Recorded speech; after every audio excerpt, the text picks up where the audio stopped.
Today is October 20th, 2007, and today we have Mr. Ray Amstutz. Yes. And he was a tech sergeant in the U.S.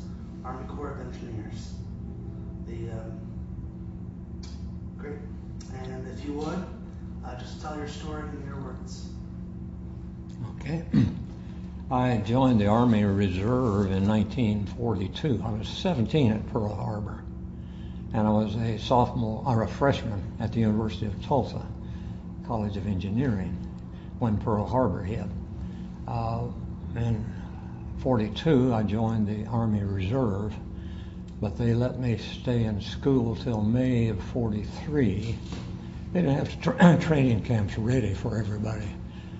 And so I stayed in school till then. And then they called up the reserve, and I went to active duty in May of 1943. I went to Fort Sill, was inducted there, and then sent to Camp Maxey, Paris, Texas, for the usual infantry basic training, firing the rifles, machine guns, hand grenades, bayonet training, all the usual infantry training. After 3 months of that, I still didn't have all the training camps ready. And they sent me back to school in what was known as the ASTP, Army Specialized Training Program, and sent me back to school, which happened to be OU. And I had 1 semester of engineering courses there. Then this EPD, Engineering Petroleum Distribution Company, was being formed in Camp Claiborne, Louisiana. And they saw my resume and pulled me out of where I was there and sent me to this new company to help in the supplying of gasoline to the airplanes and for our trucks and jeeps. And I had some photos of some of the overseas then. After that training, we went to Oakland, California from Camp Claiborne. About 225 of us. Most of them were engineering students. It was an unusual group. We went by train to Oakland, California, boarded there to go to, we didn't know where.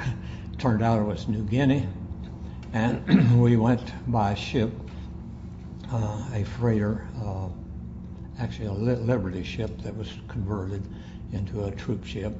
Went under the Golden Gate Bridge. I was seasick by that time, but got over it in a day or two. We were on the ship 23 days. Got to New Guinea about, maybe 18th, 19th day. We traveled alone, the ship did. We did not have a battleship or any escort of any military ships.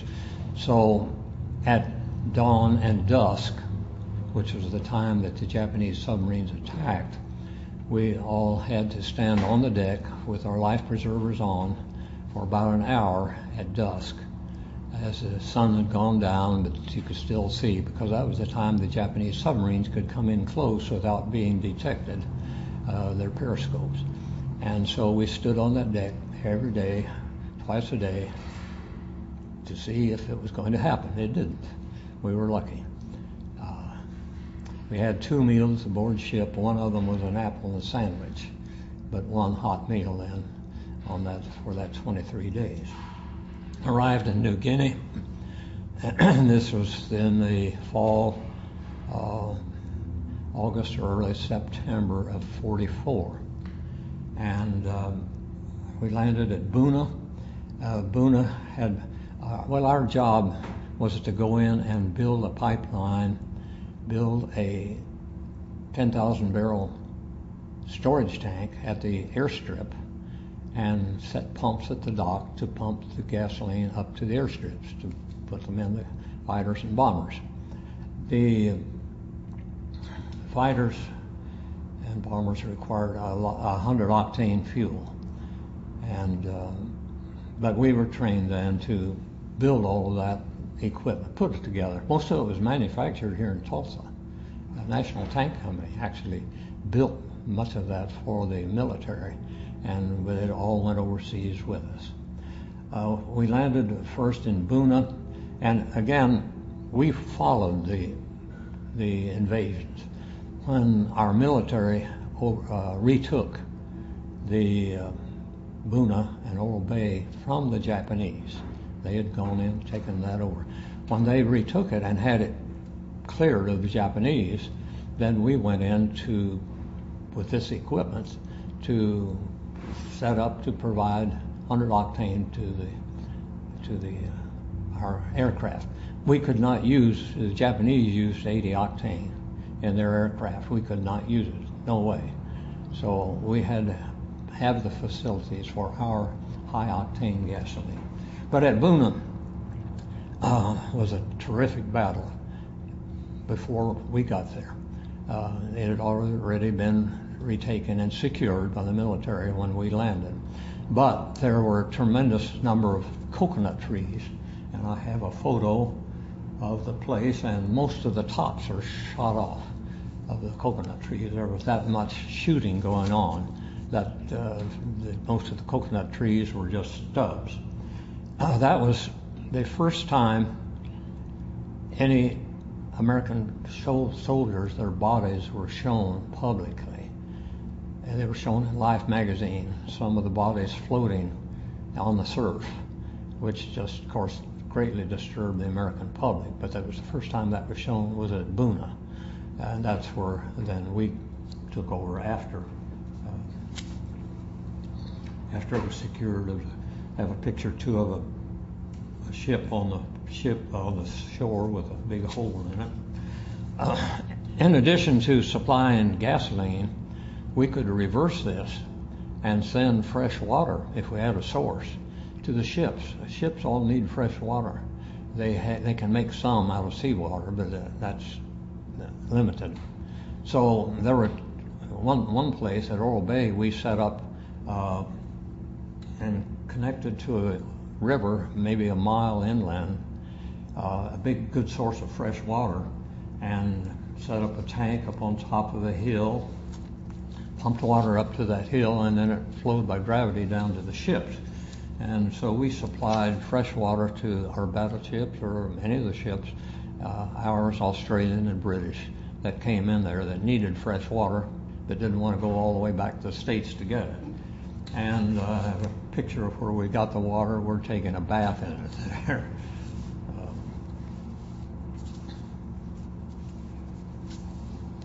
Then I don't know, a picture too of some of the docks. My story is about the service people, the people servicing the fighters.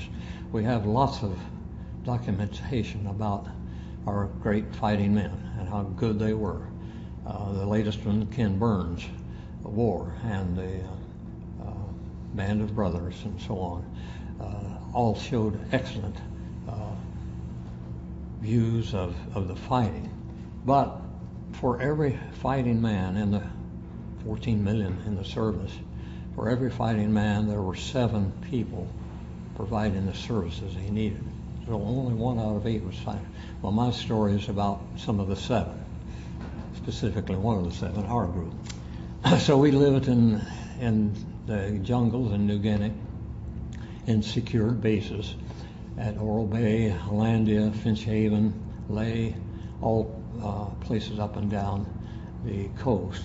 And in Lower New Guinea, we were paid in Australian pounds. Then we moved into Hollandia, Dutch New Guinea. We were paid in Dutch guilders, and the Philippines paid in Filipino money and so on. But in the jungles, all of our foodstuffs were brought in from the States, so we had no milk, no fresh anything. Everything was canned. But we did have some fresh things. And I have some pictures.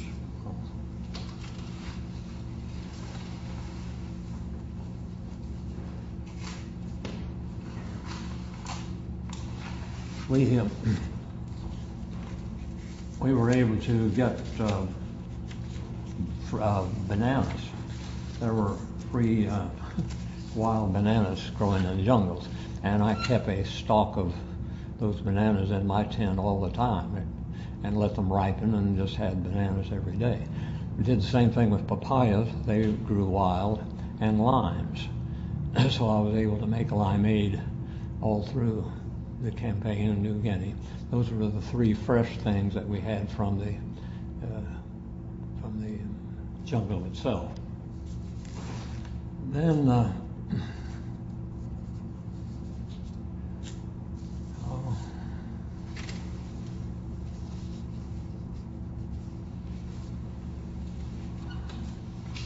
as we were separated, these 225 men were separated into many smaller groups and spread out all along the New Guinea coast at the various bases.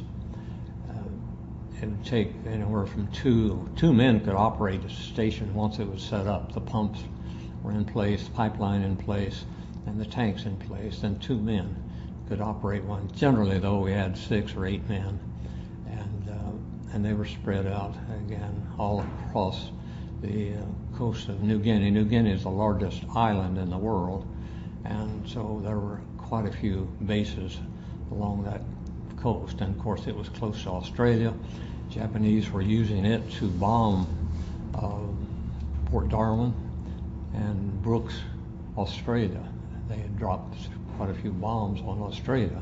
That was not publicized during the war either, but I do have some Japanese accounts of it here in Japanese papers. I have about 800 Japanese newspapers printed in English throughout the war. Paid $12 and some cents for them and brought them back, or had them mailed back home. The English was a second language in Japan. When we got to Japan, the occupation, nearly all of the young Japanese under 25 could speak English. Most of them could, not all, but most of them. Many of the older people could not. They also printed this paper because they were an ally of Germany. There were a lot of Germans there, and the Germans could read English, but they couldn't read Japanese. So that's the reason they published these papers. And I was fortunate to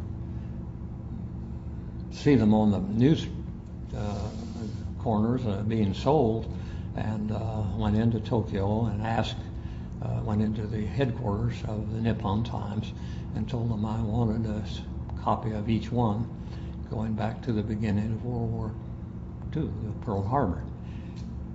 That threw them in quite a tizzy. For a soldier to come in, of course I had my rifle over my shoulder, as we had to in the first occupation.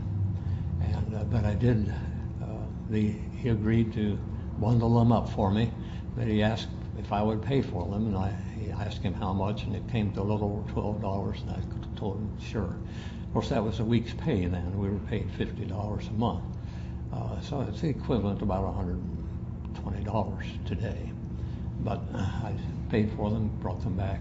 But to me, they're very valuable because they give me the Japanese accounts of the entire war, the Battle of Midway, the Leyte Gulf, Japan's conquering of Bataan, and all of these things are in the papers, Japanese accounts. And they're not always accurate. They presented a lot of propaganda to the Japanese people. And as you followed these newspapers, you could see that the Japanese were reading, that they were winning all of the battles closer and closer to home as time progressed. They were winning all the battles in New Guinea, Solomon Islands, Guadalcanal, Iwo Jima, Okinawa. But they were winning battles closer and closer to home. Well, the Japanese weren't that stupid, of course. They knew that it was not going in their direction. And from southern New Guinea, I boarded a plane to go into Hollandia, which is about the center of New Guinea and the biggest base there. Thousands. There were so many people there. We lost about a soldier a week in auto accidents. There's so many trucks and so much going on there. Well, as I flew into Hollandia in a DC-3, a twin-engine transport, I looked out and over Hollandia Bay, and there was a huge flight of ships anchored there. I took a picture of it, my little box camera, Kodak camera. I had 347 pictures taken with this little box camera. My girlfriend sent me a film from the States. The film had to be sent into the armed forces for development, and they sent the pictures back to me, and then if they were passed by the censor, I could send them home. Well, I took a picture of those ships out there. When I got it back, well, I knew when I landed what they were. It was the invasion force, MacArthur's invasion force for the Philippines. So when I got back that roll of film, I got a note saying one is censored and it will be sent to your home at the end of the war. And I knew what it was. It was that big copy of, or the picture of the entire fleet invasion. Not all of it, some, but most of it anchored there. So, and I did get the picture back. It came to my home after I got home in 1946. So, there are 32 vessels visible in the picture I took. After one thing we had to do in New Guinea, this is kind of strange. I have a Japanese cartoon. Oh, it doesn't matter. It's one of the things we had to do when our planes were coming in.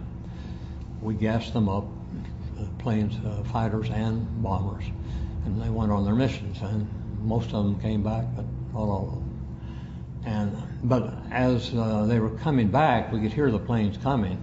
We would have to get on the runways, the steel runways, and chase off the wallabies, a small species of kangaroo, about 3 or 4 feet high. Because if a plane hit it, it would wreck the landing gear. So we had to chase the kangaroos off the runway. I don't know why, they like to come out in that open and play around out there. And the Japanese had a cartoon here, and it's in this group, showing that a bomber, an enemy bomber, actually a British plane, was wrecked because it hit a kangaroo on takeoff, fully loaded, and that actually happened. Okay, after proceeding from New Guinea then, we went by ship to the Philippines, went into Manila Bay, and I have photos here of some of the sunken ships. There must have been 20, 30 ships sunk in the shallow Manila Bay with all the upper structures sticking out. You had to weave your way through them to get in. I could see Corregidor and Bataan over there on the left as we went in. Have some photos of Manila. Manila was just virtually destroyed by our retaking of the Philippines. We went into Batangas, to south of there, and set up a petroleum distribution place there for trucks and jeeps. Then from there, Batangas, south of Manila, we were moved up north of Manila, and this was in September of 45. September 45, no, I'm sorry, August. July of 45, we moved north of Manila in a big group. There were 800,000 being assembled to invade Japan. I was there too.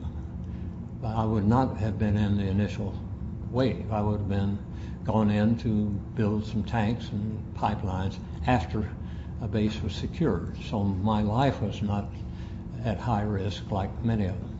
But it would have been a tremendous operation.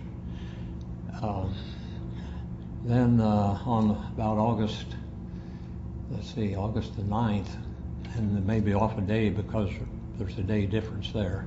August the 9th there was August the 8th here. August the 9th there, a man stuck his head in our tent and said, we just dropped a huge bomb on Hiroshima, and it was equal to 20,000 tons of TNT. I said, man, you don't know what you're talking about. There isn't any such thing. Forgot about it. 2 days later, He came in and said we dropped another one on Nagasaki. It was the 9th then, 3 days later. And then I found out some of the details about the nuclear program and that it actually happened. The entire camp was elated because they knew the war was going to be over. Then on the 14th of August, the Japanese asked for peace, and we presented unconditional surrender and the plan to take over Japan, and they accepted that on the 15th. 1 day, just took them 1 day to decide that. We knew before that. We were reading. The Japanese had we were intercepting about 20,000 radio messages a month, coded Japanese radio messages. They had to be decoded, translated, and they couldn't do all of them at all, but enough to find out what the Japanese were doing. We knew the Japanese were pulling in all of their troops from China, or anywhere they can bring them to defend Japan. They were determined to die, if necessary, to protect Japan and to keep the invaders out. So, and we saw in these newspapers, I saw an article showing that the Japanese were being told about their big training program for everybody, not just the Army, but they were issuing sharpened bamboo spears for women and children. So any place the Americans landed, the women and children were supposed to join their forces and rush the American soldiers and try to kill one before they were killed. This was what the women and children were told. That's how desperate they were and how dedicated they were, and they were suicidal. Not too much different from our bombers today. Not too much different. We also knew that the B-29s over Japan, the ones that dropped the 2 bombs and the ones that burned Tokyo and Yokohama, and I have photos of those, they were virtually destroyed too by fire, napalm bombs. But the Japanese at that time had resorted to kamikaze. They called it special attack forces, and any man that gave his life by diving his plane into a surface naval ship was posthumously promoted two grades. All of them were upgraded 2 grades after death. Didn't help them much then, but that was their policy. It was a national policy. Also, these men were trained to, if they couldn't shoot down a plane, try to ram it. And they rammed a lot of our B-29s over Japan. They just didn't have the guns and the ability to shoot them down, but they would ram them, try to hit the tail of them and knock them down. Of course, they went down too. But then they were upgraded posthumously 2 grades, and their names were published in the Japanese papers. These special attack forces, kamikazes we call them. So we knew that there would be possibly, I saw estimates of anywhere from 200 to 500,000 Americans would probably die in this huge invasion. Estimates for the Japanese ran into the millions, that we would have to kill. We didn't know how many. We didn't know when they would quit, if ever. So we were looking at millions, probably 2, 3, 5, 7, 10 million Japanese would have had to die. We don't know how many, because there was no evidence whatsoever that they were going to give up. They didn't on Okinawa. The women there and children fought some there or committed suicide. And so they were very suicidal to protect their nation. And that's what we were faced with. And Truman knew all of this. And with that, he made the decision to drop the 2 bombs. The lucky thing was we only had 2 of them, but they didn't know that. And when we dropped one day and 2 or 3 days later another one, they didn't know but what the entire Japanese nation would be obliterated. And I have here, and perhaps you can focus in on that later, the Japanese rescript of the emperor announcing the peace to the Japanese people. He did not say, we surrender, we give up. What he said was, the war has gone not necessarily to Japan's advantage. That was as close as he came to saying we give up, or we surrender. He did say you'll have to suffer the insufferable, bear the unbearable. But he, Emperor Hirohito, talking to his subjects, said, I want all of you to not disgrace our race and obey the commanders of the Pacific and not cause any incidents. And that's exactly what happened. I was there 5 months. I left in January of 46. I was there 5 months, and I never heard of a single incident of an American being attacked by any Japanese. Not a single one of any kind. So they did give up completely because their emperor told them to. The emperor told them to because in his rescript, his transcript to them, he said our entire nation will be obliterated. And in the interest of saving our nation, we are going to accept the Potsdam Declaration. And so that was the end of the war. Any last thoughts or reflections?